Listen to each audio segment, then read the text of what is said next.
Well, hello out there, great people in YouTube land and all social media lands. Welcome to the MCU's Bleeding Edge, now part of the great GNN network. Just wanted to give a shout out to GNN. We are now officially part of their network, which you can find them on Facebook. You can find them on their website, and they're just a really cool company that we are so wonderfully happy to be a part of. We have a great cast of people and panel for you tonight. We will be discussing, I thought we were discussing Hawkeye Episode 3, but on our title it says Hawkeye Episode 1 and 2 Breakdown Review. My bad. So yes, we are actually doing Hawkeye Episode 3, folks, Thanks, out there in your wonderful land there. Anyway, so we have returning from the amazing MCU Monday from the GNN Network, Miss Debi. She is a co-host of MCU Monday along with Chris. Thank you for coming on by, Miss Debi. No problem. Great to have you with us. And later on, we should have a couple other people joining us. One will be Gerald. That is a part of the pop culture Cosmo and PCC Multiverse podcast. So that should be interesting to see him. He'll be on. This will be my first time meeting him, so I don't know if he's been on before, but I don't think he has. And then we also will have William joining us, who is also a part of the GNN network as well. Who is a real pleasure. He was on before and really enjoyed him. But they should be popping up shortly, both of them, and giving their insight on the great Hawkeye Episode 3 that we'll be talking about tonight. So to start us off, how about Jeff? Would you like to roll those awesome Hawkeye trailer and promos for Episode 3, please? I would absolutely love to.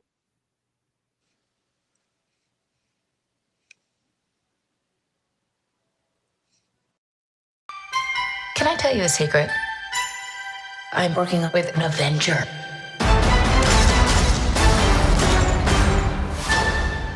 Can I speak to your manager? Didn't realize you were supposed to bring guns. It's almost Christmas. I can't go home until I fix this. Should we be worried? I'll be home for Christmas. I promise.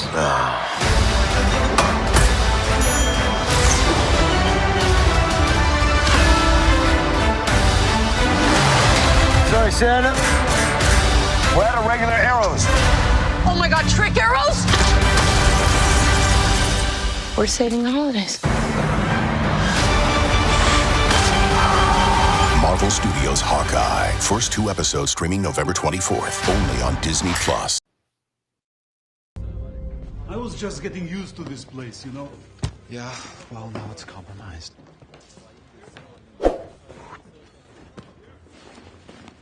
Hey. I wanted to talk.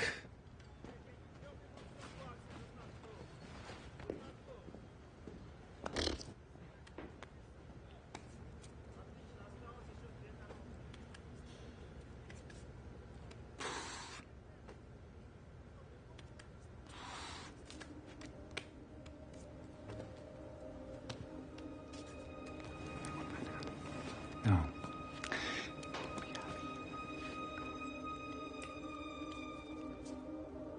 Your father always.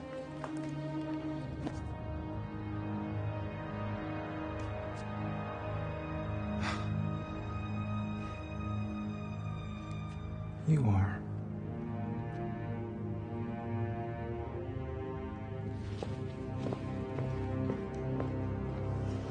Hey guys. All right. I That have was one interesting. more. I'm sorry, Cyber. I have one more, and it's actually uploading right now. So if you'll just give me like 20 seconds, I'll play the last one. Okay.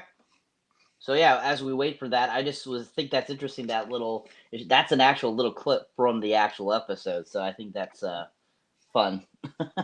Yeah, hopefully we'll be able to squeak by with it, and we won't get in any trouble with the YouTube gods. YouTube gods. Not the YouTube gods.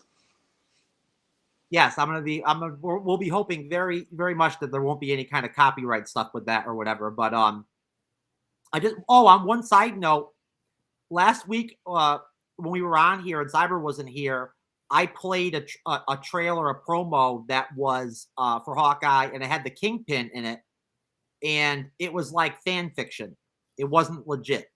So I just want to put that out there now. A week later, that just for everybody out there, I'm sorry about that. Can I tell you a secret? I'm working with an Avenger.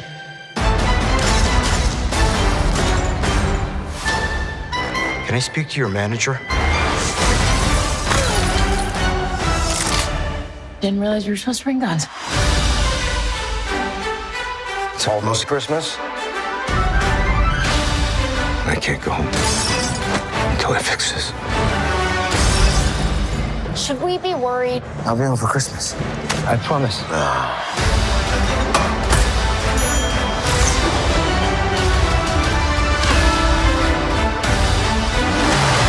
Sorry, Santa. We're out of regular arrows. Oh my God, trick arrows? We're saving the holidays. Marvel Studios Hawkeye. First 2 episodes streaming November 24th, only on Disney Plus. All right. If So that those was are some. a trailer. I apologize. It's all good. So that trailer, those 2 trailers are just so fun. I think it's funny that they're pretty basic, but I mean, pretty much what they showed in those trailers was basically the first 2 episodes. So I think that's kind of funny. That's what they decided to do the trailers with. Let's show pretty much most of the first 2 episodes, which is funny, but definitely fun. So, like I was saying before, we're going to be talking about episode 3 tonight, folks out there in YouTube and social media lands. And this episode was actually called Echo. And it kind of gives us a backstory a little bit on the character of Echo, which I don't know how many of you out there know that Echo actually has already been greenlit for its own spin-off show, which I find interesting, even before the Hawkeye series came out with this Depp character. And if you look into the comics, actually, one thing I noticed was there are a few differences of who Echo is from the comics in what they're doing in the Hawkeye series. So to start us off with this, we kind of get a small prologue, basically, at the beginning of this episode, showing Echo when she's a youth. I don't know, she's probably like 10 or 11 or something like that. And she's talking with her father, and she's going to normal school, not going to a Depp school. And then we see her basically going, she's doing karate. And we find out she has a fake leg during this, portion of the episode. So we have all that happen within that little time gap, and then it goes to her being an adult and showing basically the demise of her father. So my first question for the panel is, what were your first thoughts on that kind of introduction to Echo? What did you think about the differences that they took in this episode 2 with kind of having her be even more disabled than she is in the comics versus just being a deaf girl in the comics? So starting with you, Debbie, what did you think about that beginning prologue? Well, I mean, the actual actress, she has a prosthetic leg. Oh. Yeah. So, I mean, they're following the character more or less, but kind of adding a little diversity to it and hiring her, with an actual prosthetic leg. So I thought that was an interesting choice. And it also shows that, even though you have something like that, you can still kick some ass. So I thought that was interesting. How about you, Jeff? I mean, I like to try to be on top of this stuff, but all I knew was that Echo from the comic books didn't have the prosthetic leg. So I was kind of shocked a little bit and surprised. I couldn't tell from watching that sparring session or whatever at first. I couldn't tell if it was both of them that had like a missing leg or if it was just one of them. And then I realized that they both did. And I guess it's an interesting twist. Like, I mean, same thing like Debi said. There's a positive message to it, so I like the positive message. I think that in terms of the fact that so many of our service members come back, unfortunately, from abroad with missing limbs and stuff like that and everything and whatnot. I think that it's nice, to see Marvel casting an actress that is, I believe, now I cannot remember if this is, I might be confusing her with the actress Laura Ridloff for the Eternals. One of them is actually deaf in real life, but I can't remember which one it is. Mhm. I can't remember if it's Alaqua Cox, which is Echo in this series, or if it's Laura Ridloff that played I forget which one of the Eternals in the Eternals film.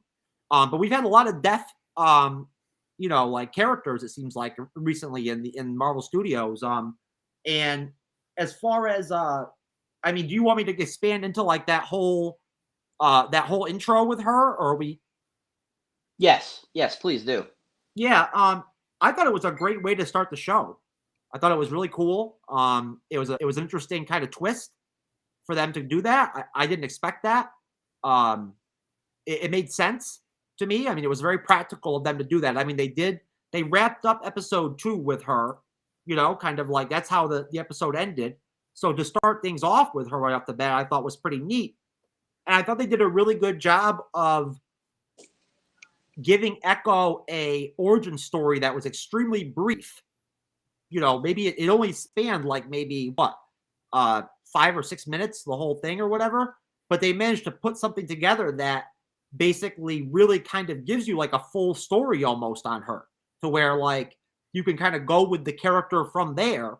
And I feel like they gave you a pretty good setup as far as kind of, who she is and her background and whatnot. Now, of course, they didn't explain exactly what she was doing with her father. If that was I want to believe that uncle, when she's at karate practice or whatever, that uncle that pops up and like touches her face, I think that was the Kingpin. Mm-hmm. I do. And they just didn't want to show him. But I'm telling you right now, my money would be on the fact that the Kingpin is going to be in the series. I just don't see how it's not going to happen. There's a lot of rumors that it's going to happen. I'm pretty sure it's going to, and I hope they do. I'd love to see the Kingpin in this series. But yeah, it was great, Cyber. I really enjoyed it. Just a really interesting kind of twist, way to start the episode off. Yeah, most definitely. Yeah, because as soon as that person pinched her cheek and you saw his hand, the first thing that came to mind was Kingpin to me. Mm-hmm. And especially with recently, Vincent D'Onofrio has said that, has said himself that possibly he could be in it, possibly he couldn't be, kind of like trying to throw people off kind of deal. But I'm pretty sure we'll be getting to see Kingpin at some point in the episode, just like you're saying in the series. Who knows? It could be very, very end of the 6th episode. You never know. It could be kind of like a tie-off that will lead into something else. You never know. But I definitely think we'll be seeing the Kingpin at some point, because the Kingpin plays a big integral part into Echo's, mythology. If you look at the comic books, he is the adopted father of Echo, because when her father dies, because her father was working for him, he actually killed him. The dying words of her father was, "Please take care of my daughter," and he ends up doing that and takes her in as an adopted daughter. So I think that that's something, if they want to keep this Echo character going and to reach off into the Echo series that they're going to be doing, what better way would be to have Kingpin be a part of that series, but show him briefly in Hawkeye to kind of introduce that into what the series is going to be. So I definitely think that's going to be a part of it. But yeah, that whole beginning scene was really well done. I thought it was interesting how it took us, a little bit of a history of her, so that we were kind of familiar with who she was, and kind of giving you that dynamic of what she's dealing with and why she is the way she is. So I thought they did a good job. So moving on, so basically then it comes to present day, and Hawkeye and Kate are in that warehouse where the red sweatsuit gang or whatever they call them or whatever they are, Tracksuit. tracksuit, thank you, gang, and Echo's there and the crew, and they're kind of like, still dealing with being stuck there and being tied down to those rides that they're on. And there's this huge battle basically that goes on in that scene. They're fighting and stuff. Hawkeye gets loose and starts fighting Echo. We get to see him find his get bow and arrow and start shooting bow and arrows and stuff and taking out bad guys. Kate gets free and starts helping and starts beating up people. I thought that the shopping cart where she was using to take out some of the guys was pretty funny. And basically, the whole scene was just really fun, I thought. So, what were your guys' thoughts on that scene leading up to them escaping eventually out into the road and onto that car chase? We'll talk about the car chase in a few minutes, but that whole warehouse scene, what were your guys' thoughts on that? Starting with you, Jeff. It was there's a lot going on. It was a little bit difficult at times for me to be able to tell exactly what was going on. I liked seeing I like Hawkeye in general. Anything that Hawkeye does, I like.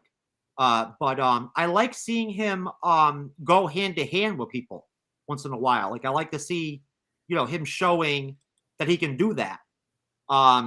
Here's Gerald. Hello, everyone. Gerald. There he is. Hey, Gerald. Good evening, everyone. Gerald, this is Cyber, my co-host, and this is Debi from Geek News Now Network. Pleasure to meet both of you. Nice to meet you.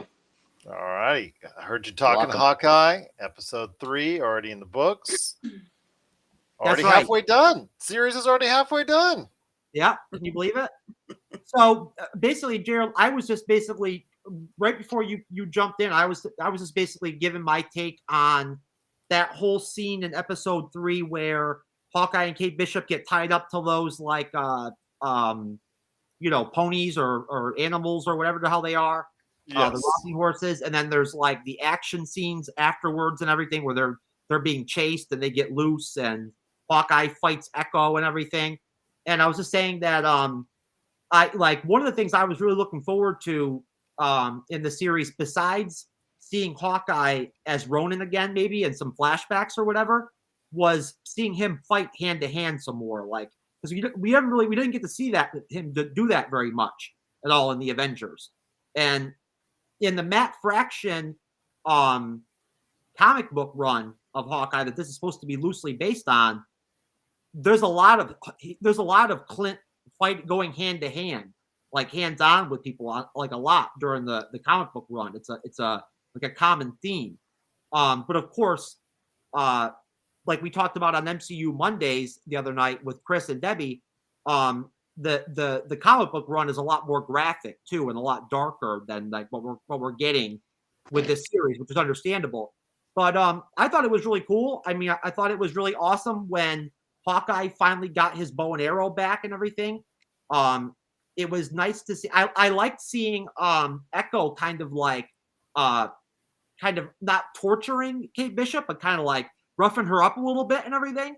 I thought that was actually kind of cool. She kind of put Kate Bishop in her place, and I actually kind of enjoyed that. So, yeah. Absolutely. It sends a good sign. So, and now when you also look at Echo, you got to remember that she's going to be playing a larger role, not in this series, but down the line, she's going to be introduced more to audiences because she's going to have her own series coming up in the not too distant future. So she is going to play an integral part of the series going forward as maybe an anti-hero or something where she maybe disassociates herself from her uncle per se, as we have seen so far hinted at, which we would probably assume is going to be the Kingpin based off the comic books.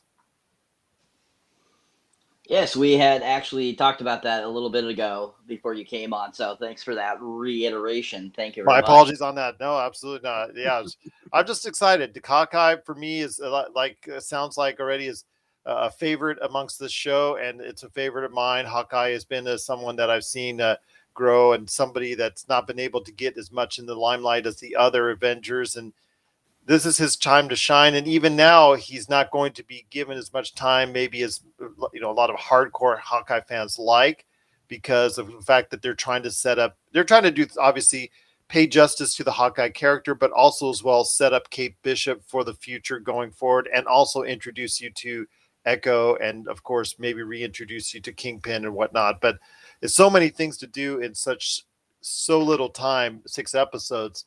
I don't know how they're going to get it all successfully done, but so far they've done a great job. Thank you. Yeah, and Cyber, if you don't mind me jumping in for a second, off Gerald real quick, I almost wonder what will end up happening if they do a season 2 with Hawkeye. I mean, as a Hawkeye fan, just like Gerald, and I know you are too, Cyber, and you are too, Debbie. Some people don't like Hawkeye, but I do, and I'd love to see him come back for a second season with Kate Bishop. I don't feel like she's going to be ready by the end of this series to just jump right in on her own.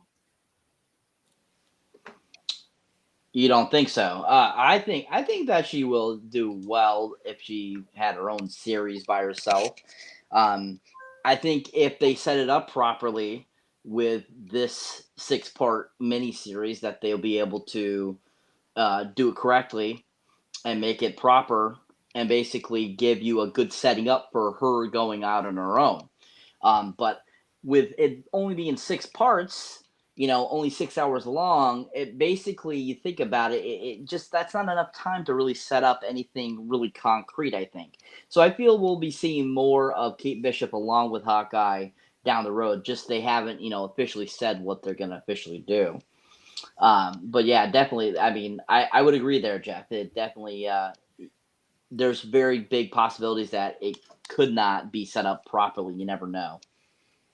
So moving on, Debbie, your takes on that action sequence in the warehouse, please. Well, I'm always up for action, but my favorite parts were Hawkeye when he does that. I don't even know what you call it. Fall away, shoots the arrow as he's falling down or jumping off a building, whatever. And when Kate slid around the pole and took out one of the tracksuit mafia dudes, I thought that was cool. Yeah, it was. I agree. I think that was really cool. Like, she goes sliding and then goes around that pole and takes him down. That was so cool. I was rooting, woo, woo, woo, go Kate. That was so cool. Anything else from that scene that you'd like to talk about? I mean, like I said, I love it when they put action in there. And it really kind of, to me, showed that or at least this version of the tracksuit mafia is, I don't know, they don't seem scary or threatening. I don't know how they were in the comic books, but yeah, they just seem like, like the Keystone Cops or something. I don't know. So it's almost kind of comical. And the only one I'm hoping we get a little more background on is Kazi, who's the clown, because in the comics he's kind of like a psychotic mercenary. So I mean, we haven't really seen that yet because he seems almost kind of caring as it refers to Echo.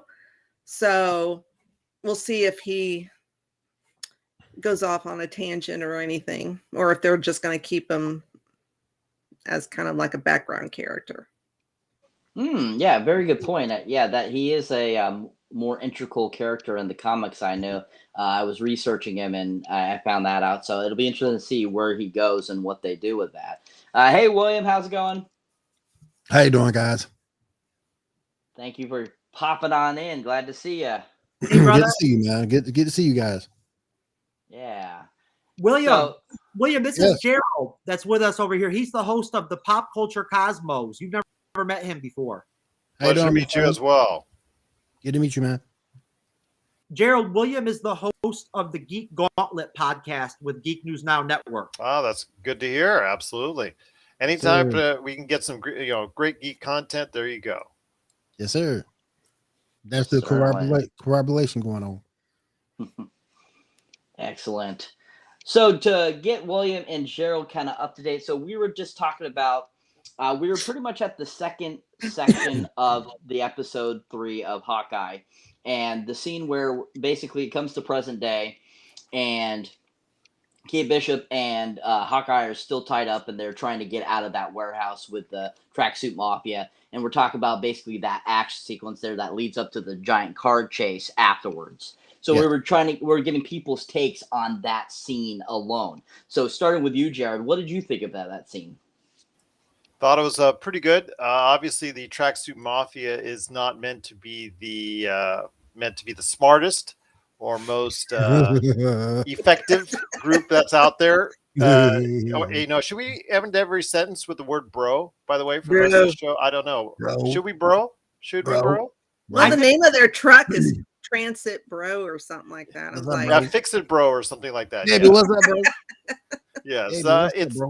I mean, they're for pure comedy purposes. I don't think anybody's going to be taken seriously, especially the viewer. I think that's part of what Matt Fraction was kind of getting across in his comic books. Although they had a little bit harder edge to them, like you guys were alluding to, as far as the whole gambit of the series is concerned. But in the warehouse, I mean, it was a nice little action scene. But you're talking, Jeff, about how you want to see more hand-to-hand combat and see more things that Hawkeye might be able to do in that arena. I think right now you see him more, after his days with the Avengers are for the most part, in the rearview mirror. I see him more in doing things in defensive mode because he's now concentrating on more in his life on being a father.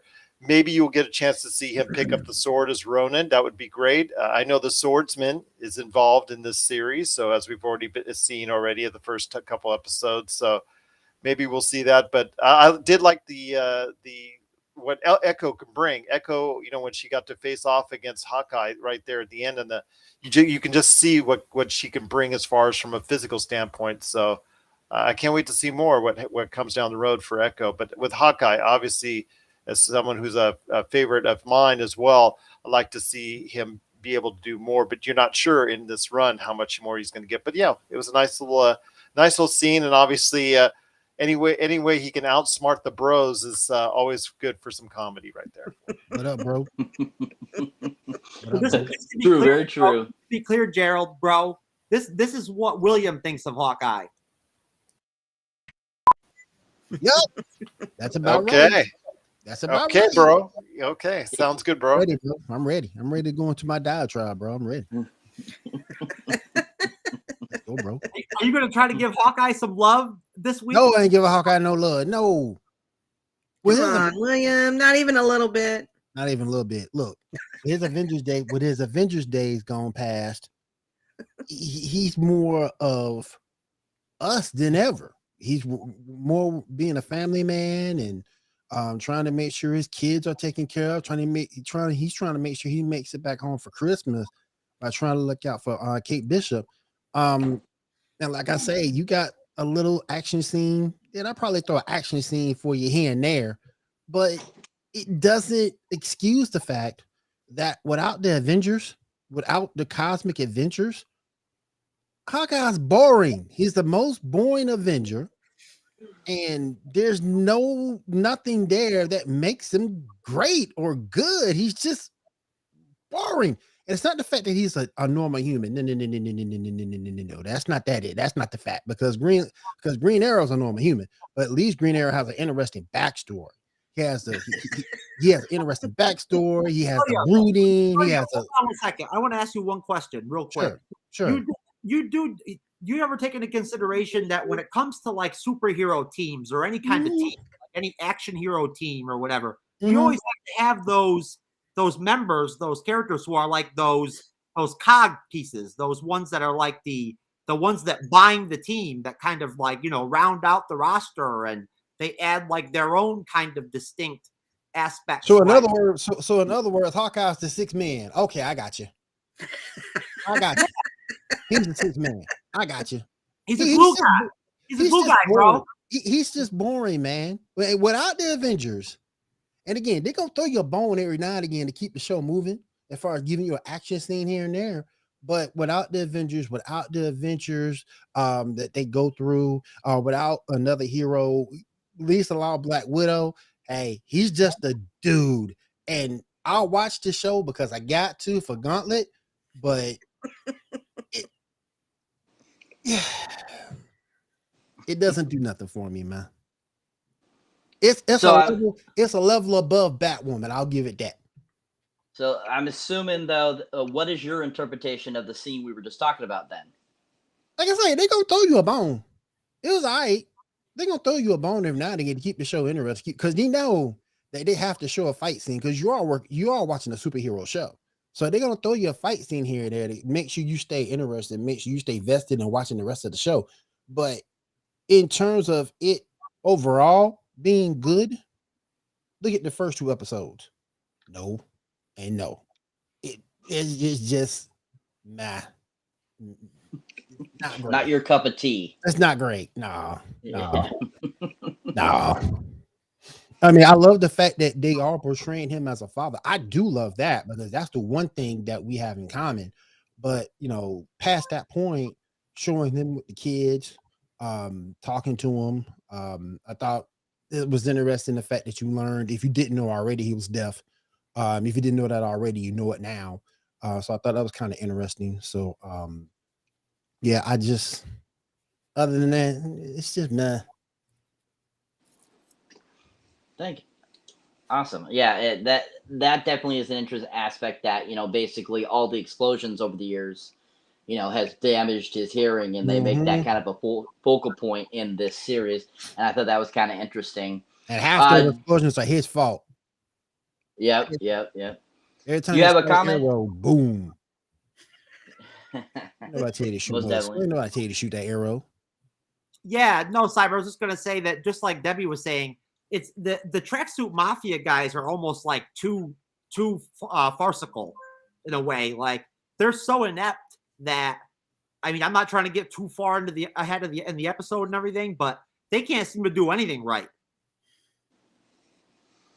That is very, very correct, I would say. But I think that's kind of the point of them in this series. I think they're supposed to be the comic relief, and I think that's the reason why they made them like that. What up, because they're just like that comic relief, bro. Bro. Debbie, what's up, bro? Well, they must make bro. Typically, Kingpin doesn't fool around with his operatives, so. True. Very true. Very true. That's true. So yeah, I mean, that whole scene was really fun. You get some great action going on, and then once they break out, that's when they break out and they basically hot wire a car, and then have this gigantic chase sequence. So they go from action to more action, and William's like shaking his head, like, no, not more of the action.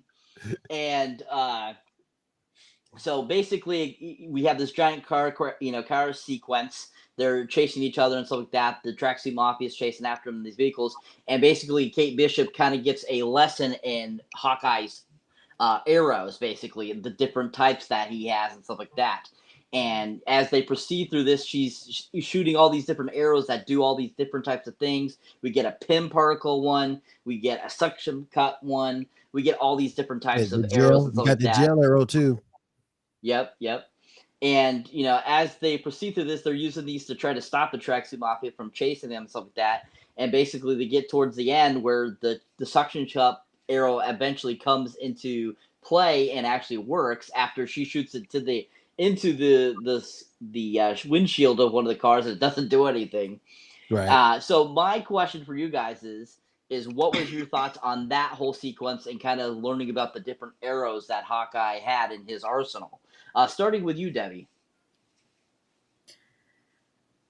Well, yeah, I like his trick arrows. My only question is, why does he only keep... He never keeps very many, and I don't know why, because it looks like the thing that's on his back has plenty of room for a ton of arrows. It looks like his quiver should hold a whole lot more arrows. Yeah. So I he's always running out, and I don't know if that's like a running joke or whatever. But anyways, yeah, I like the trick arrows. The one. Blame Biden, Debbie. It's Debbie's fault. It's Biden's fault. Did he just say Biden? Oh my gosh. During the Trump administration. Yes, William. Oh my gosh.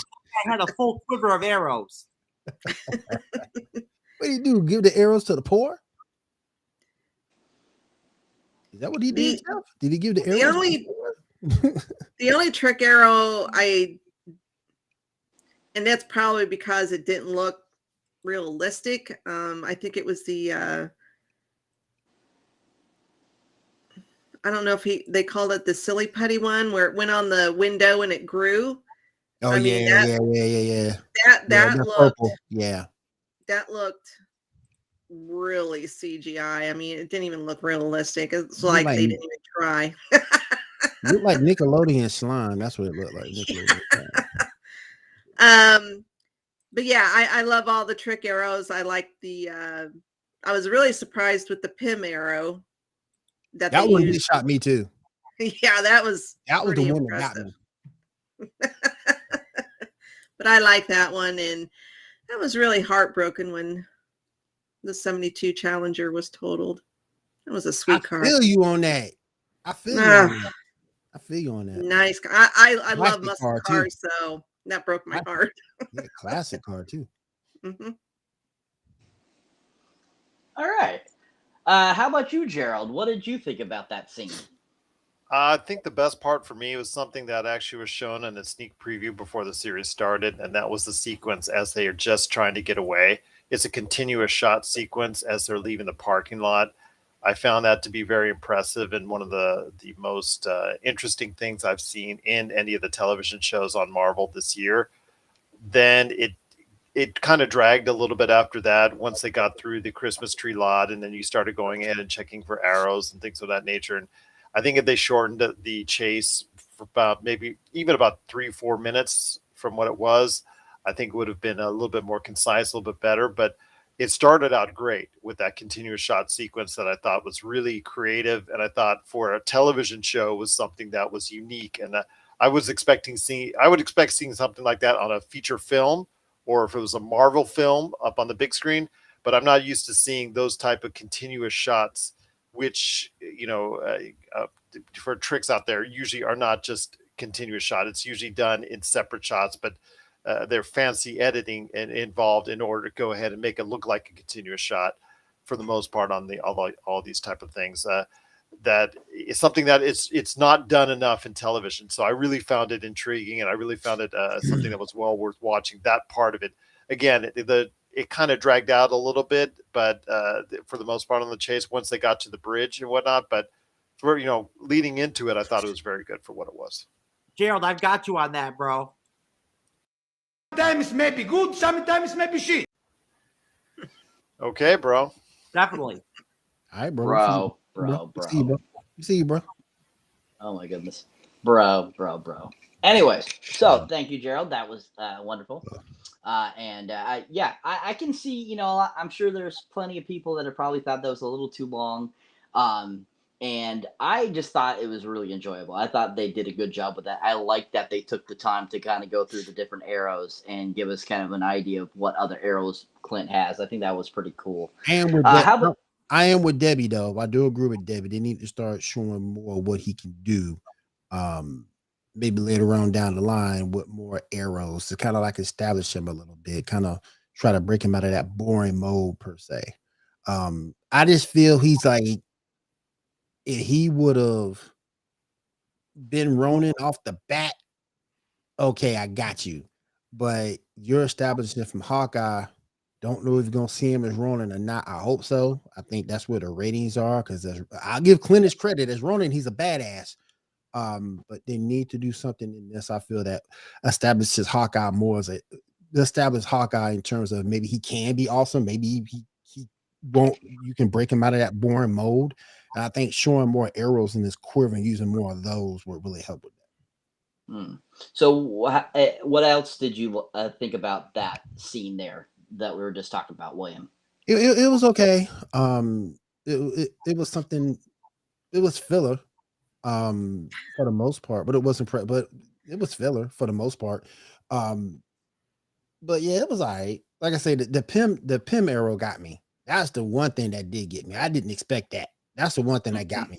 That was kind of cool. I got it. I got to give my boy props on that one. That was kind of cool. But everything. Yeah, the Pym one was really cool. I thought that was a cool, ingenious idea. Yeah, that was ingenious. Yeah. Yeah, very much so. How about you, Jeff? What did you think about that scene? I think he's going. I think that basically one thing that kind of throws me off a little bit with this series is just that, and I'm not trying to be on the same page with William with all his like Hawkeye hating and shit, because I'm not down with that. I love Hawkeye, bro. I'm with Gerald, and Debi, I love Hawkeye, so I want to point out that Clint was with S.H.I.E.L.D. for like years and years and years and everything before he was ever an Avenger, him and Black Widow. And we saw in the Avengers, for instance, when they showed the flashback not the flashback, but like the video tape that they were showing in the background of them in Budapest or whatever. Hawkeye's been in hardcore war zones and stuff like that and everything, and had to fight his way through and whatnot. So I kind of feel like, in a way, they're almost not showcasing how talented he can be, like how effective he can be, because he can be really effective in combat when he wants to be. Again, William is going to talk his junk, but I think that he played a very important role in the Avengers in the Battle of New York. Like, he was a key part of that. I mean, he wasn't just there. He was actually an important aspect of it, calling shots and everything from his nest and everything, and catching strays and everything and whatnot. He was really great. And what I really enjoy about Kate Bishop in the series is that she idolizes Hawkeye. That's the thing that I like about her, is I like that she likes Hawkeye so much, and he doesn't really understand why. But as far as that chase scene goes, I mean, I don't want to be repetitive, but the trick arrow stuff was fun. It was cool. I enjoyed the chemistry between Clint and Kate Bishop. That's definitely a highlight for me, and was a highlight for me in that scene. And it was nice to see her archery skills for once, since we haven't really seen much of that. I think they in the first two episodes they showed it quite a bit, actually. I thought, especially with the bell tower scene, and there was a few scenes in that second episode that showed her skill. So I mean, yeah, I definitely agree. It was nice to see more of it, but I definitely feel like she got quite a bit of time shown her archery skill so far in the series. So it'll be interesting to see what they decide to do further down the road, to see if they give her even more and more. You know what I mean? Well, I would hope so, Cyber, because again, if you want to go by the comic book run, which I think is there's a reason why it's praised and highly regarded as it is. In the comic book run, the Matt Fraction run, she's using her bow and arrow all the time. You're very rarely seeing her ever actually going hand to hand with anybody. It's always the bow and arrow. So I hope they end up getting around to that Kate Bishop. That's the Hawkeye Kate Bishop. Yeah, I'm maybe because they're just introducing her, maybe they're going to show her evolve, and that's kind of what it'll end up becoming, is more like the comic books. Hopefully, you never know. They could want her to be more combat. You know how Marvel is; they like to change things up. With their series sometimes, and they're different than what the comic books are doing. They take liberties and so forth. So, I always find it weird sometimes when they there's certain liberties that I feel that are really positive for the characters versus what they did in the comics in the movies, and makes more sense. Well, then there's other times when you're just like, why did you do that change? I don't get that one. It should have stayed the same like it was in the comic books. So hopefully we'll get that, that type of Kate Bishop eventually in the MCU. So moving on. So we have that climactic car chase scene. We have to see that awesome Pym arrow. And basically, during that whole ruckus and everything, Hawkeye, actually, his hearing aid gets just gets broken, and so they need to get it fixed because, of course, with the next scene we see him and he's like in the kitchen putting ice, bags of frozen peas or whatever on his head to, from the combat and stuff like that, and then he gets a phone call from his son, and unfortunately he can't hear it because his hearing aid has been destroyed or broken, we should say. And so there's that conversation that ends up going on, and Kate is writing down what the son is saying so that he can see what the son is saying so he can respond.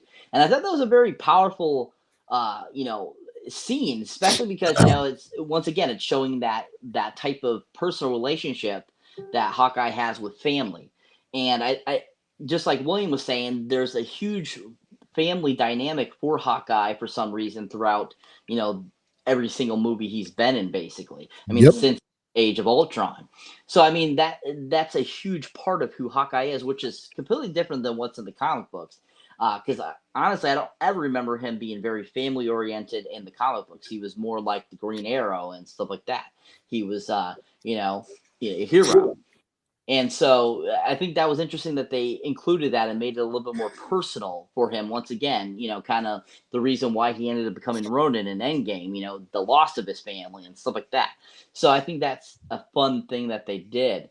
And that whole scene was really interesting. So then once that happens, they end up in front of this little like Asian market or something. I don't know where exactly it's supposed to be, but to get Hawkeye's hearing aid fixed. And so they get his hearing aid fixed, and finally he's able to hear again. And then basically it ends up going and showing them at this diner having a conversation, and we kind of learn a little bit more, and we get a little bit more history and stuff like that. They talk a little bit about Ronin and stuff like that, and Kate's still kind of thinking that that Clint knows Ronin, but doesn't realize that Ronin is Clint. So my next question for you guys is, what did you think about that conversation and kind of how Kate doesn't realize that Clint is Ronin still? Because you think she's such a clever girl, she would already know that. So starting with you, Gerald.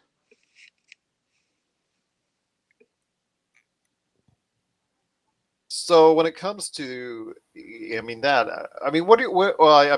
you're coming out of the trying to get his thing fixed, you start seeing his family life. He gets the call from his son, and you start to see 10 years of Marvel action with him. I think basically is what it comes down to. You start to see what's going to evolve with his character, and I know he said in interviews he would love to come back to maybe guide or lead a West Coast Avengers if they ever come with something like that. So maybe someday he will be able to do that. I would love to see that happen, but you're starting to see, I think, the evolution of, I know you're shaking your head, but I'm just saying that maybe at this point in time, they're trying to evolve the character, and Jeremy Renner, maybe I don't know if it's the start of him walking out or leaving the Hawkeye character, but I think it's just, again, this is going to be a showcase. This whole series is a showcase for, I think, an evolution of the character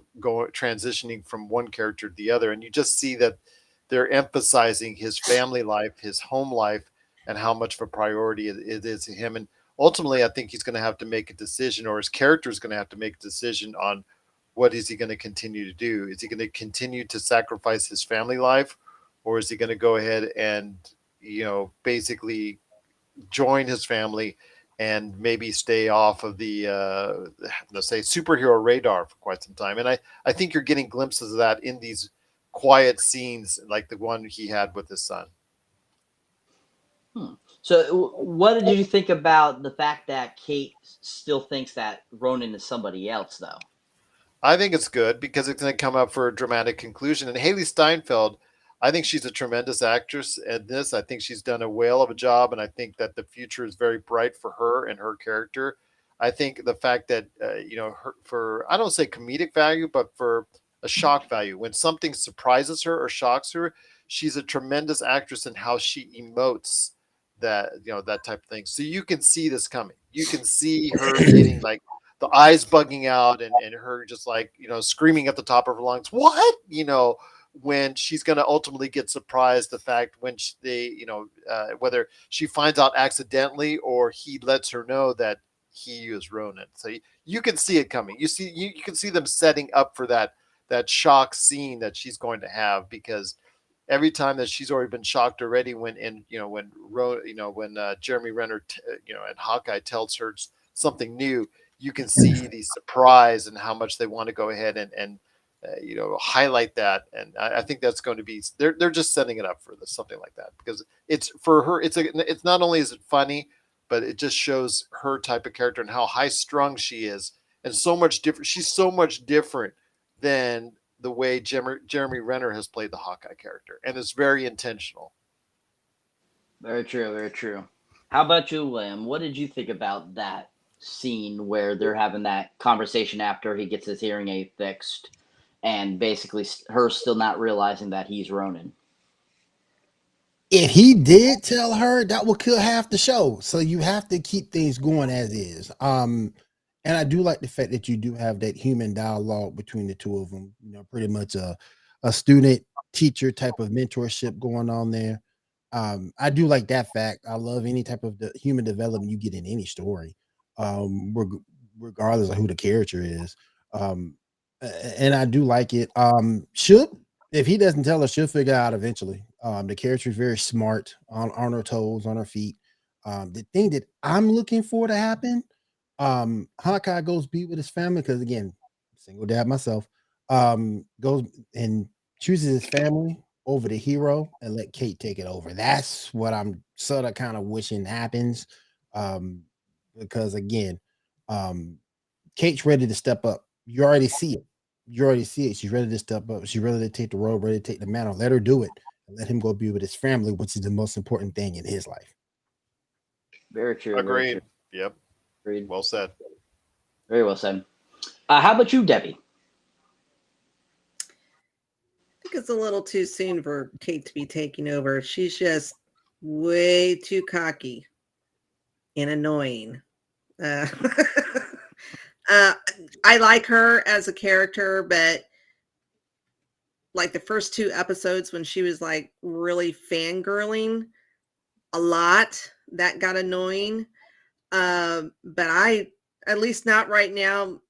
And I don't know. I mean, we're talking a time frame of about 5 days, because this show will end probably at Christmas, timeline wise. So there's only 5 days. I'm not sure she's going to learn about Ronan within that time. If she does, it's going to be at the end of the show. And I don't know. I haven't seen it. Is Hawkeye listed as a limited series? Yes, that's 6 episodes. Is it? It's limited, yeah. It's part miniseries. Okay. Because I was kind of hoping it might go into a season 2 or something, but as of right now, she needs to eat some humble pie. Shut up, William. Well, I also want to say, I think off the initial reaction of ratings, I don't think it's going to get a season 2, because it's according to whatever metrics they can give. Although Disney hasn't shared it, what metrics that people are able to gauge off it, it's trailing right now any of the episodes. I think a lot of people feel like William does on that.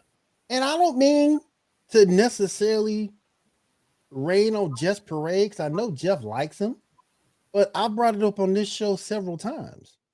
Why Hawkeye? That's all I'm saying. Why Hawkeye? They can't all have superpowers. I mean, Hawkeye is Joe Blow off.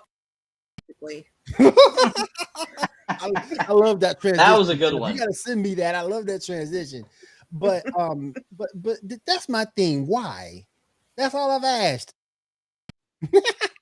There's other characters that could have been brought in that would have brought better ratings, I feel. Other Avengers you could have used if you want to go the Avengers route. Very true. Very true. And last not but least, Mr. Jeff, what were your thoughts on that scene, sir? Yeah, Jeff, what's your thoughts?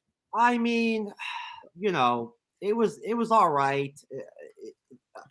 if I had to say what was the filler of the episode, for me that was the filler. Like, I mean, you know, I don't know. It didn't do that much for me, really. It was kind of cute, I guess. You know, Hawkeye should definitely think about investing into some contraception, maybe, because he seems to be popping kids out left and right, bro. Like, come on, bro. But anyways, no, it was cute and everything. It's nice to see, like, again, the chemistry between them. Like Gerald said, Haley Steinfeld, regardless of what she does, with K-Ship in this series, she has a wonderful career ahead of her. Yes, she's does. Very young. She's a bright spot. To me, she's a bright spot of the show. Well, she was in True Grit, and she was nominated for, like, I think, like, Best Supporting Actress or something like that. That's correct. Yes. Was that her in True Grit? Yes, that's her in True Grit. Plus, also, she's you know, if let's say Marvel wants to cut her character off right now, remember she's also into the Spider-Verse. Facts. As Spider-Gwen. So Facts. she's got a career with Marvel nonetheless. Regardless. Yep. Good point. Yeah, I mean, Cyber, honestly, it was a cute little deal, like, with her, you know, doing the translating and everything for him because he couldn't hear. But I just as far as what we were talking about earlier with why Hawkeye never has any arrows and his quiver is always so low, I think I actually know a guy who might be able to tell us what's going on with that. Oh, look. Due to inflation, one good girl is now worth 1,132.13 bitches. Yes. That's it right there. Only on the bleeding edge. That made absolutely no sense to what we were talking about. No sense. That's why I said only on the bleeding edge. Oh God. Anyway. But that, yeah, because if you look in the comics, he's got a full quiver for the most part. And it's like, I don't know. In the comics, he never runs out of arrows. Yeah, he never runs out in the comics. Never. It's a full quiver and he never runs out, no matter how many he shoots. Yeah, since Avengers 1, I mean, he's run out of arrows every single movie. It's like hilarious. Like, why do you have such an empty quiver? Man, like, you need to pay that man some royalties, Debbie. You need to pay that man his royalties so he can buy some more arrows, Debbie. That's what you need to do. Yeah, that's just weird. It's weird. Whole thing's weird. Yeah, good points there, Jeff. Yeah, most definitely. I can see that being the lower part of the episode. Most definitely the filler as well. And talking about Haley Steinfeld, I knew from the first moment I saw her in True Grit, I knew she was going to be a fantastic actress. I knew she was going to be good. I knew she was going to be good because she put out one of the best performances in that movie. And I knew I was going to enjoy her in anything she did after that because she just was so good. And Gerald brought up a good point. And Gerald brought up a good point. Didn't mean to cut you off. And Gerald brought up a good point too, because the way she's showing her character's emotions on her face like that, when she gets surprised and everything, it's just really good to see. And like she's been the whole bright spot of the series to me. This is showing her off and her acting skills, and I enjoy watching her. Jeremy Renner's a good actor too. To get me wrong, he's just playing the boys character in the Marvel universe. But besides that fact, hey, she's doing her job. She's doing her job very well. Cyber, I just want to point out from earlier that Tony Dalton, that plays Jack Duquesne or whatever, Mira Farmiga's fiance or whatever, that is the swordsman and is Hawkeye's mentor in the comics. The actor himself actually has come out and said that he's not going to be that character in the series. Wow. Yep, I saw that too. Wow. I read that too in an article. Yeah, because I looked him up too to see what his character was, and I read that exact same thing. So yeah, I think it's interesting that once again, MCU taking their liberties and changing things. So it'll be interesting to see just what they end up doing with this character, versus what his comic book actual character is. So yeah, looking forward to seeing what they do with Jack, because so far I've enjoyed him. I thought he's been an interesting character. And I'm very interested in seeing where it goes and like where he ties into, what happened to the other gentleman that got killed in episode 2 and so forth and stuff like that. So I think that's going to be interesting. So to kind of round out this episode, So after that conversation and diner, basically Kate, gets Hawkeye to agree to go and check out the penthouse where Jack is, and because she has made it aware that basically she thinks that he's done something, he's killed the rich gentleman before and stuff like that. So they basically go to the penthouse to break in and stuff, and kind of she's having a hard time trying to break in and everything, even though she supposedly has all the cues and everything. And then basically the episode ends showing Jack with the rodent sword, and Hawkeye's face comes right up to it, and that's how it ends. So my last question for you guys for this episode of Hawkeye is, what were your thoughts on Jack showing up with the rodent sword right there at the end? And what are your thoughts? Like, what do you think that's going to play out to be, or do you think that's something that's going to be important down the line in the 6-part series? Starting with you, Gerald. Well, like you said, it's kind of a shame that he's already let the cat out of the bag, that you're not going to see him as the swordsman character. I think Marvel should just say, you know what? I think whenever you just promote the show, no spoilers, and if you feel like going ahead and spoiling it for people, go sequester yourself into a house or something. You can just spill it out to maybe like a family member. They can go ahead and I can NDA to. Just that's it. Just don't say anything to anybody. You can tell the family dog. How about that? Yeah, there you go. Tell the family dog. Family dog won't tell anybody else. But I think that it's like you said, it's going to lead to something. Whether or not it leads to a Hawkeye season 2, we'll see. But I have a feeling it's going to lead where all these characters are going to be like maybe in the Daredevil series if they go ahead and reignite that, which seemingly they're on the course of doing so. Echo, I have a feeling a lot of these people will be seen in the Echo series as well. So I have a feeling that if he's not going to appear as a swordsman in this series, and you're going to see any type of climactic battle between his character and Hawkeye, which I would personally love to see, I have a feeling that they're saving it for, like I said, Echo and Daredevil and anything associated with that. Dare I say Hell's Kitchen, area, as far as the superhero series are concerned, as they concentrate on that. It's almost like they're reverting back to the Netflix series again, and they're just like concentrating on that area of the Marvel Cinematic That's Universe. exactly, Jared, I don't mean to cut you off, but you make a really great point there. That's exactly what I was talking about on MCU Monday with Debi and Chris. The fact that I almost feel like this Hawkeye that we're getting, at least from like the Matt Fraction comic book run, is one where it very much mirrors like a Daredevil type like Hawkeye, like it's a very similar atmosphere. I have a feeling that's the way they want to trend, because like we said, we're about ready to see She-Hulk, Daredevil, Echo. These are all confirmed series. Maybe even, I don't know where Miss Marvel is staged at. Does anybody know as far as where Miss Marvel will be situated? Somewhere in New York, late 2022. Well, no, I mean it's not date, but the location. Ain't it New York? What a shock! I thought it was New York. I could be wrong. I thought it was New York. I think you're probably right. I see from the cityscapes in the trailer, it seems like it's New York. So if that's New Jersey, they're New Jersey, like New Jersey. Okay, New Jersey. Okay. So, but I mean, you're seeing that small area, New Jersey, New York area, funnel all these superheroes and criminals. It looks like that you have a seemingly almost endless ways of introducing or going ahead and expanding upon these characters.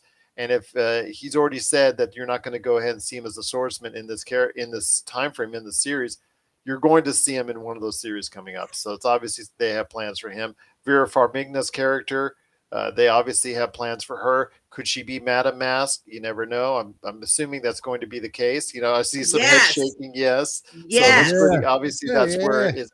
I think that's where it's headed as well. So I think you're going to see a lot of these characters you're going to see in all these other New Jersey, New York series. I think Jeremy Renner's the one individual that you're not going to see coming up, because I think he's going to take a break from Marvel, and whether or not they bring him back for season 2 or anything else, that remains to be seen, because it just seems like when he interviews, he's just like, okay, I've done my job, I've done my fill. I think I'm close to being done. I I get those vibes.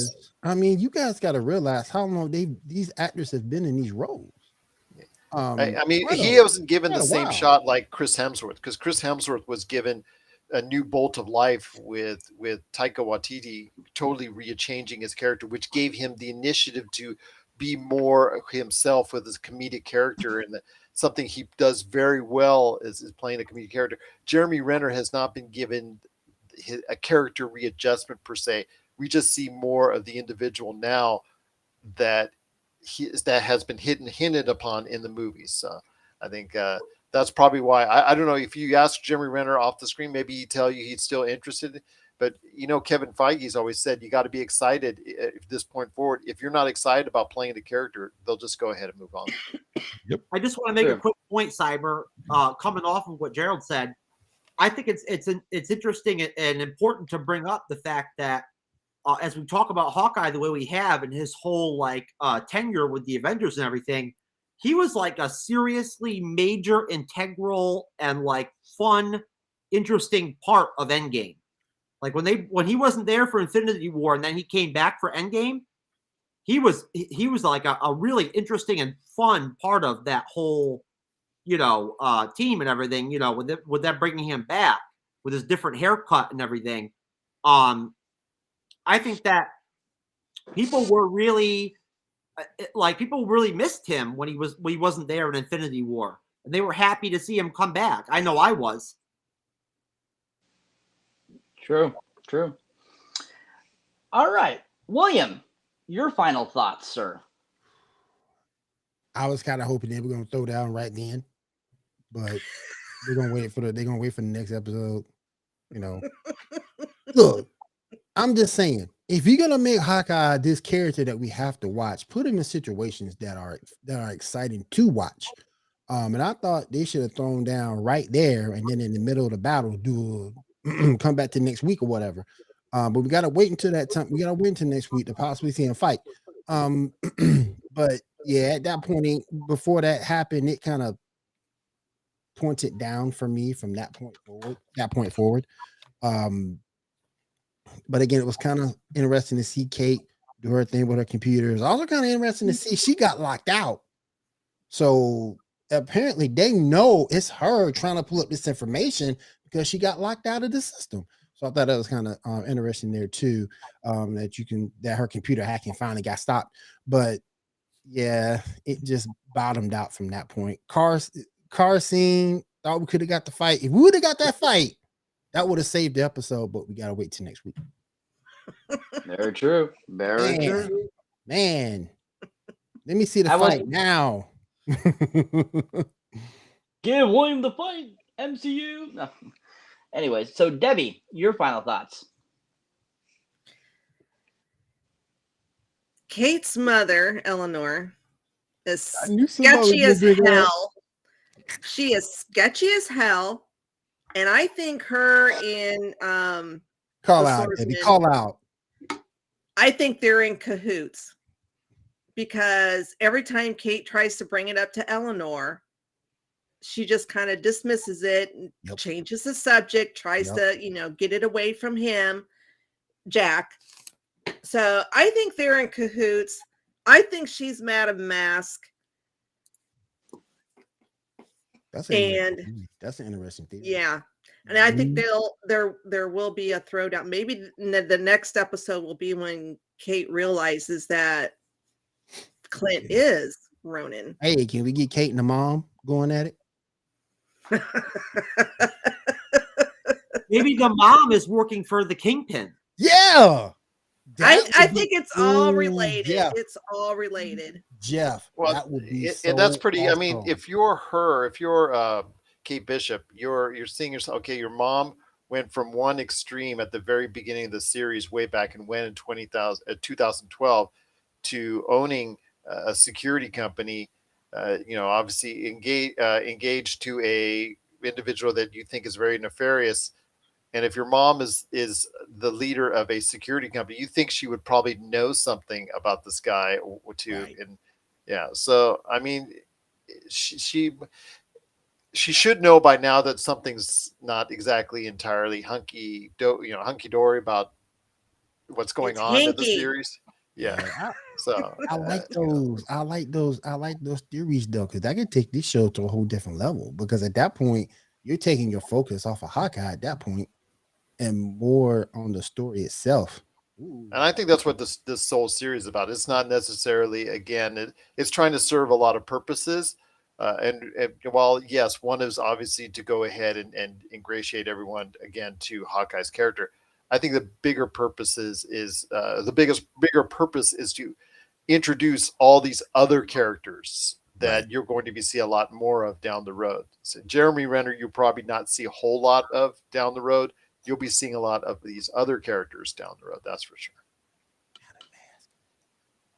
Yeah, I think this series, because with the other ones we've had, and I think it was brought up on our MCU Mondays, we've had mythical, we've had, whatever, we've had Age of Ultron, we've had robots and everything. And Hawkeye is more grounded in this whole series, just like Daredevil and Jessica Jones and Luke Cage. It's all street level, the Soldier, Punisher. I mean, they're just all they're all street level, and they all have street level villains and whatnot. So that's kind of why I like Hawkeye, because he's your average Joe. He doesn't have powers. It's all his talent with the bow and arrow. Very true, very true. And finally, Mr. Jeff, your final thoughts, sir. Hawkeye also definitely has some talent in the reproductive category, because he seems to be able to continue to increase his family number left and right. So he better not get divorced no time soon, because that child would be hellacious. I think everybody pretty much talked everything there is to talk about with that final part of Hawkeye episode 3. Why don't we roll into the Spider-Man trailer? Oh yeah. Oh, thank you for taking that away from me. Oh, you're so lovely. I'll give you what? I'll yes, yeah, Jeff. What? Anyways, so yes, so that is the conclusion of episode 3 of Hawkeye. I want to thank everyone for their thoughts on that, and all did great. And to close out this episode of The Bleeding Edge tonight, where we're going to review, there's actually a third trailer for Spider-Man 3 No Way Home. So we're going to show that trailer, and then we'll talk a little bit about it. So, Jeff, please. That spell where you wanted everyone to forget the Peter Parker Spider-Man. Be careful what you wish for. We started getting some visitors from every universe. The multiverse is real?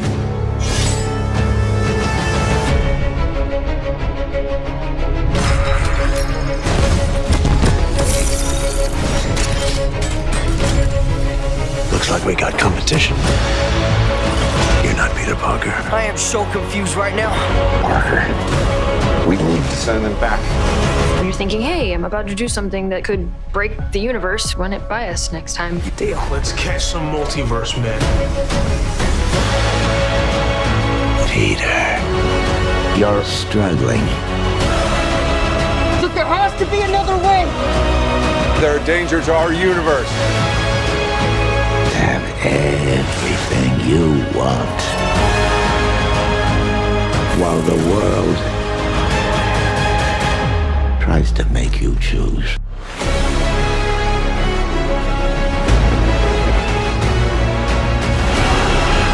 Is that a dinosaur? I'll fix this, but I'm gonna need some help. You're flying out into the darkness to fight ghosts. They all die fighting Spider-Man. It's their fate. This This is why I never had kids. You're not gonna take this away from me. Do you know Peter Parker, who's Spider-Man? Yes. Is that him? No. This is all my fault. I can't save everyone.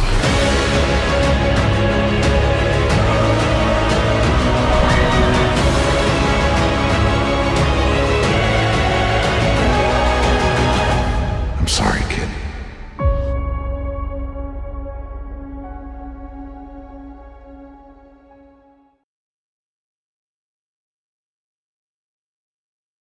Don't forget to like and subscribe. Don't forget to like and subscribe. Get your tickets now, ladies and gentlemen. Do it now. Don't wait. So that was actually the advance is really good on it, right? The advance. The advance, the tickets, because tickets went on sale on Monday, and only Avengers Endgame is outpacing it as far as at this point. So. Yep. Really? That's why I say don't wait. Go ahead and do it now. You know you're gonna see it. Everybody here gonna see it. It's so funny that I people don't trying to have scalp that problem tickets for thousands of dollars. Look at that. No. I'll just walk in the theater Saturday morning and Absolutely. You're gonna find a seat. You're gonna find a seat. Everybody can't be a princess like you now. Come on. When you're a princess, Debbie, they just give you a seat in the theater. You don't have to pay.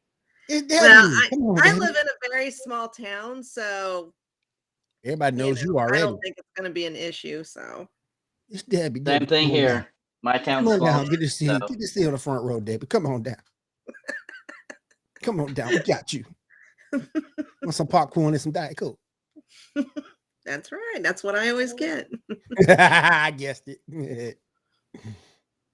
So yeah, I mean that definitely was a different trailer than the previous two. I thought it showed a little more action with the bad guys. I do believe though that there's one scene where Spider-Man's jumping out towards Sandman, Lizard, Electro, and stuff like that. And I swear to God, in this trailer I saw two other additional Spider-Mans jumping out with him. So I think that just confirmed that the other two Spider-Mans are in this film. Because if you think about it, you look at the like how they cut the scenes. There's certain parts where they're like, like Peter's like, why do we have to do this? There's a way we can save these people. And why would he be saying that about the villains? To me, that's saying right there, showing pure point that the other Spider-Mans are in this film. So I think that's kind of interesting that that's how they cut it together. They kind of throw you off, but at the same time, it's basically kind of like a Easter egg going, yes, where the other Spider-Mans are in this film.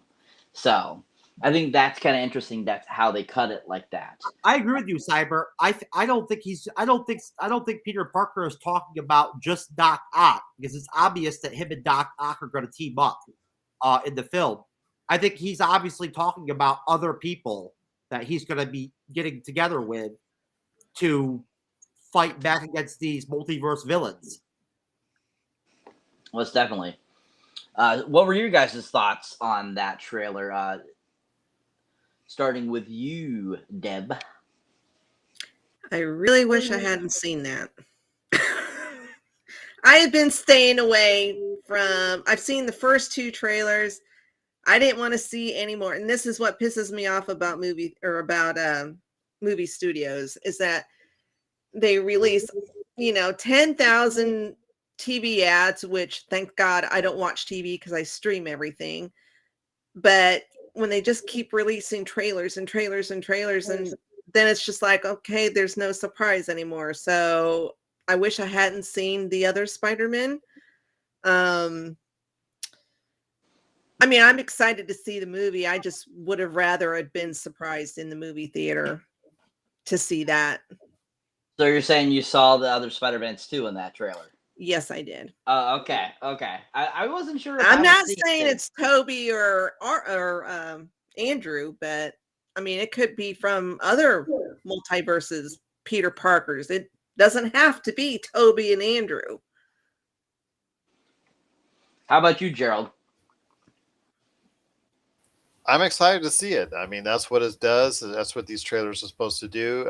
It's supposed to give you the vibes to go ahead and, go out and spend the money and some cases maybe go on eBay and spend thousands of dollars on a ticket. But for me, again, I just can't wait to go ahead and see it.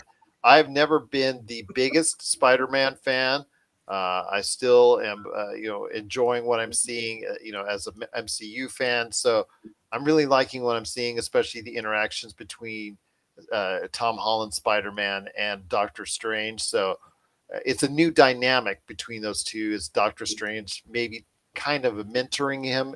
Maybe not. I guess it's not as well as obviously Iron Man has, but still, it's very interesting to see where this is going and how Tom Holland's Spider-Man character manages to mess up a very good spell. Very true. Very true. I will make one additional comment. Yes, I Debbie. loved seeing Jameson. Is that a dinosaur? I about fell out of my chair. That was hilarious. I can't wait to see more of him in the movie. I'm so glad they brought him back too, because he was perfect as J. Jonah Jameson in the Tobey Maguire Spider-Mans. I wish they had brought him in for the Amazing Spider-Mans, but but at least we got him in the Tobey Maguire ones. But yeah, he's fantastic. I love J.K. Simmons. He's so freaking funny. Awesome. I know he was talking about where the studio was actually going to get rid of both the hair that he had in the original Spider-Man movies and the mustache, and he negotiated the mustache to stay. He couldn't win both, but just the mustache stayed. So at least he had that mustache. The hair I can do without. Yeah, the hair. Well, I think over the course of time, because it's been so many years since those first movies, they wanted to show something different about him. Because he was being, he's gone from a paper to an online setting. That's, as far as the .com now he's part of. So yeah, with his site. So they wanted to show his character evolving. I think that they gave him an ultimatum, to actually take away both, and he negotiated to keep the mustache, and just so people will recognize the character that he has, that he was before. So. How about you? What did you think about the trailer? The only part that really stood out, and I forgot who I talked to this about earlier. It could have been on last show, matter of fact, Jeff. That I sort of kind of agreed with, that I sort of kind of interested to see, was toward the end when you got the scene that was similar to Gwen Stacy dying and Spidey trying to go off the rim to save her. I thought that was cool, because that was one of the big moments with Spider-Man, and to see that again is just awesome. Hopefully this time he'll be able to save her, which I think he will. I'm hoping they don't. I'm hoping they kill off MJ. Don't do that, man. Don't do that. I can't stand Zendaya. I can't stand her. I think she's a horrible actress, and I would rather have them bring in a Gwen Stacy or another Mary Jane. Actually, would you bring back the first Gwen Stacy? Oh yeah, I think she was not too bad. She was all right. I thought she wasn't bad, but I'm not a big fan of Zendaya. I think she's overrated, and so killing wieners to you too, you man. Wieners to you too, Jeff. Wieners to you. Right. Oh. Anyways, Jeffrey, what were your thoughts, sir? Oh man, that's it right there. That's the encapsulation of my thoughts right there. No, I'm just kidding. No, I mean, Lizard looked really cool in the trailer. Honestly, William, this trailer here that I dropped earlier a minute ago was different than the one we watched on that last show we did. It was. I like that. Is that like a black Spider-Man suit that you see him at one point? Yeah. I like that. And I liked the fact that he's using the Stark Spider-Man armor again with the legs and everything, like Doc Ock and everything with the legs. Yeah. I like that. I think that's really cool. I like the fact that there's going to be like a dynamic where Doc Ock is going to be friends with Spider-Man, with Peter Parker, like our Peter Parker, Tom Holland Peter Parker. I feel like it's just going to be a good fit. Like I think it's going to be good chemistry between them, and I'm excited. I mean, look, I think that there's a good reason why they stuck the Eternals in the spot that they stuck them in as far as they got the bad movie out the way. Yeah, they sandwiched it. They stuck the Eternals in between Shang-Chi and Spider-Man 3, knowing that if anybody gonna remember the Eternals. Yeah, if Eternals bombed, they'd have Spider-Man 3 right there to kind of cover up for it. Yep. And I think that honestly, I think that it's gonna be close, but I would probably bet $20 that this Spider-Man film will make over $1 billion in the box office, even with how messed up things are with COVID and everything. I'm gonna go a step further. If this movie achieves what it should achieve, it's gonna be a game changer. I've said it before, I'll say it again. If this movie achieves everything that it's supposed to, this is gonna be a game changer for the MCU. It might literally, honestly, if you pay attention to some YouTubers and some journalists, William, we might need this movie to save and resuscitate the MCU, because these days, recently, I mean, I don't know if y'all have heard, but Disney and Marvel have lost money on all their movies recently. They're a multi-billion-dollar company, and they're not losing anything. I just think it's going to be a game changer in terms of heading into Phase 5.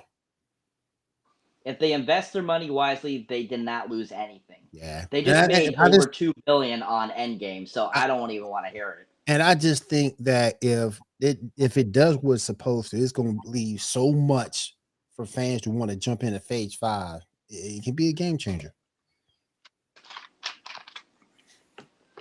Could be.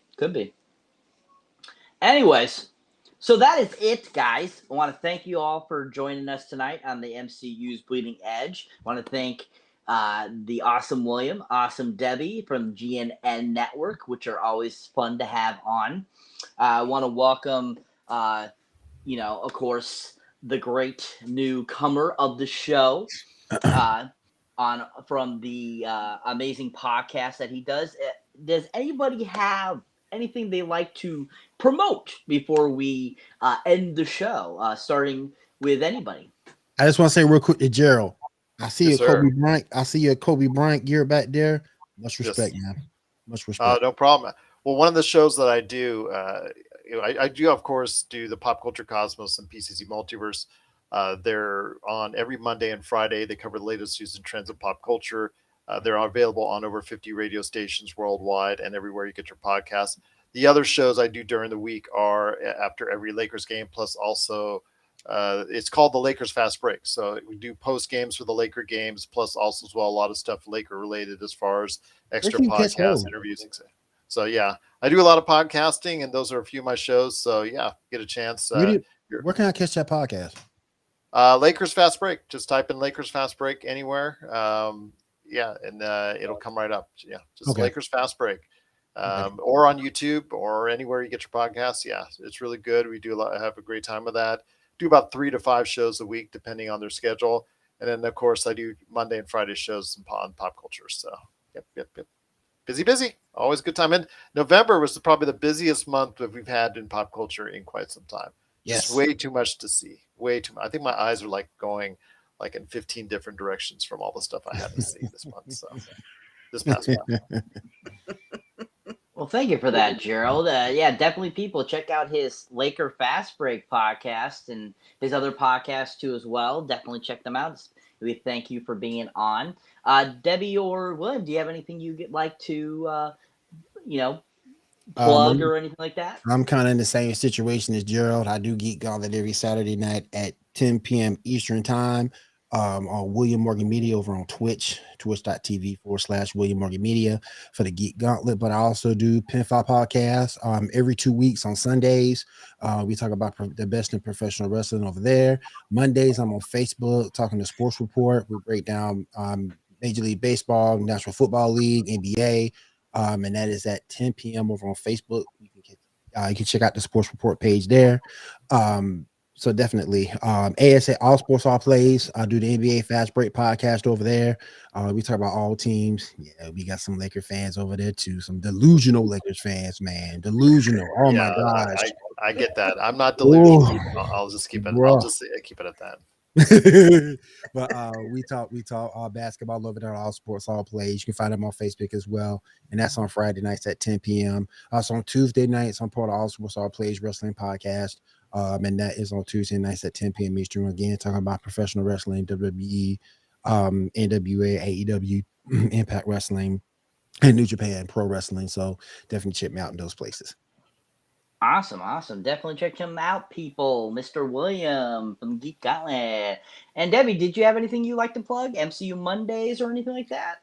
That's the only thing I can plug because I'm not up here with these guys. I'm kind of like, I have the one. That may be the smartest. That may be the smartest way to go. Yes. But yeah, if you guys want to catch some more Marvel talk, come over to MCU Mondays. We are on at 9:30 on YouTube and on Facebook. We always have a lot of fun over there. Chris and myself and Dave, and occasionally Jeff, sometimes William's on there, and other people from GNN.